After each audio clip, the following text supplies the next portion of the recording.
Swinson. Thank you very much, indeed, Mr Gale. And I'd like to start by congratulating the Honourable Lady for Glasgow East, both for securing this, her first Westminster Hall debate on a very appropriate topic, and indeed for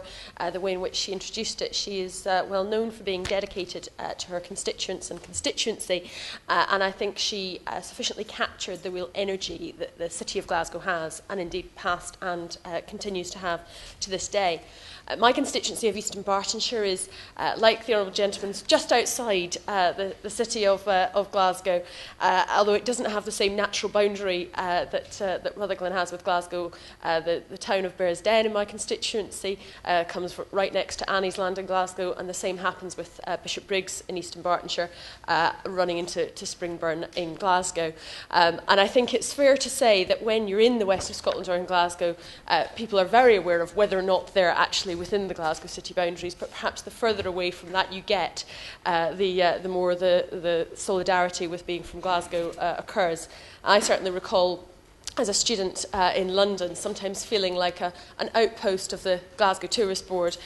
when I would say where I was from, and I said Glasgow, and people would sort of say to me, oh, that's a sort of dirty, horrible industrial city. And I found myself putting those myths straight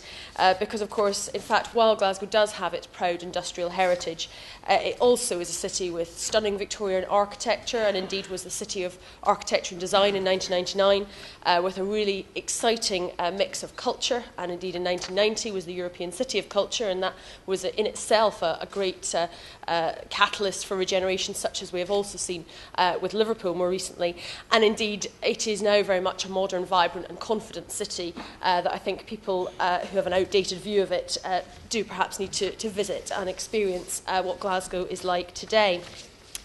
Many of my constituents obviously work in Glasgow. The transport links are good, and so the economic regeneration of Glasgow is an important issue also for the health, well-being and prosperity of people living in Eastern Bartonshire. Indeed, Glasgow has this wide hinterland. It is very much the focal point for all of the west of Scotland in terms of economic activity, and that's everything within that region, from the bustling city centre out to the tranquillity of the shores of Loch Lomond.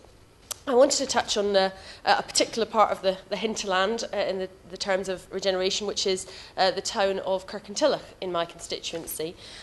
which is actually celebrating this year its 800th anniversary of becoming a borough,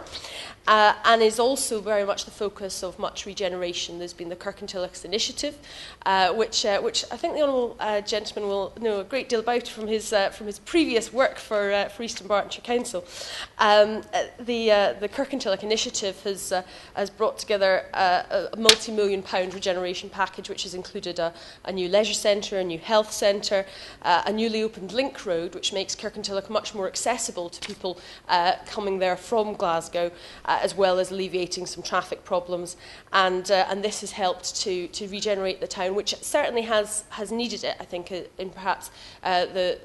part of my constituency which has most been in need of that, and that has been successful, and much of that is now completed, and indeed also recently has been allocated £361,000 for town centre regeneration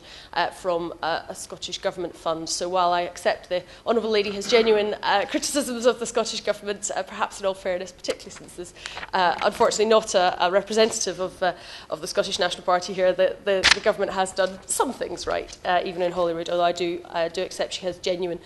criticisms and complaints. Particularly, I would agree with on the Glasgow Airport rail link cancellation, which, despite now not flying to London from Glasgow and taking the train instead, I think is actually a very important project, which would have been helpful not to be cut. Kirkintilloch also has a great deal of heritage. As I say, it's got this 800th anniversary. It has the Forth and Clyde Canal running through it, and indeed much Roman heritage. And in fact, much of my constituency is along the line of the Antonine Wall, which became a World Heritage Site not very long ago. Which brings me to the issue of economic regeneration and tourism, because I have to say I think it's a frustration that we perhaps underperform in this area in the west of Scotland. one of Scotland's biggest industries is tourism, but I find so many people that I meet who say they've visited Scotland and they've been to Edinburgh and think they've done it and that's enough. And I think there is more that we must do and can do to make sure that we draw people across and that they don't just think they'll go to Edinburgh, even if it is only for a day trip, because after all, the two cities are only 45 minutes apart on the train. But actually there is a wealth of activities and things on offer in the west of Scotland that you wouldn't necessarily get in Edinburgh, which we should be promoting more. Obviously, as I've just mentioned, there is the World Heritage Site of the Antonine Wall. There is the West Highland Way, which is one of the world's greatest long-distance walks and starts in Mogai in my constituency, and which, again, I think we have not properly exploited, if you like, the economic benefit of that. Obviously, there is current economic benefit, but I think that could be so much greater. And a recent opening of a tourist information centre in Mogai was a welcome start to that process. But in a sense, the very fact that you can have this world-famous long-distance walk, and until recently there wasn't even a tourist point at the start of it, speaks volumes for how this has perhaps not been given the priority that it should have had over many years. And indeed, another reason why I think we should be attracting more people to Glasgow is, if I may have a slight bit of bias, I think that we are a much friendlier city than perhaps Edinburgh has a reputation for being. So I'm sure if people come, they will want to come back and indeed become ambassadors. And those of us who represent the west of Scotland in this place and in other parliaments have very much a responsibility to be ambassadors, as the Evening Times rightly told the Honourable Lady. And at all levels of government, I think we do need to have a renewed focus on tourism. I think the Commonwealth Games in 2014 actually give a great opportunity to sell Glasgow, and they are also clearly a huge boost for economic regeneration and the actual investment in building the various facilities. I think that we should be making sure there are good links, and my understanding is that this is the case between the teams preparing for 2012 and 2014, but also to use the expertise of Manchester, who had such successful Commonwealth Games in 2002. And I think there's actually an opportunity beyond the boundaries of the city for enlightened local authorities surrounding Glasgow to do what some did surrounding Manchester in 2002 and really own the Commonwealth Games and use it for economic benefit, for educational benefit and cultural benefit by perhaps linking up with countries who may want to base their training camps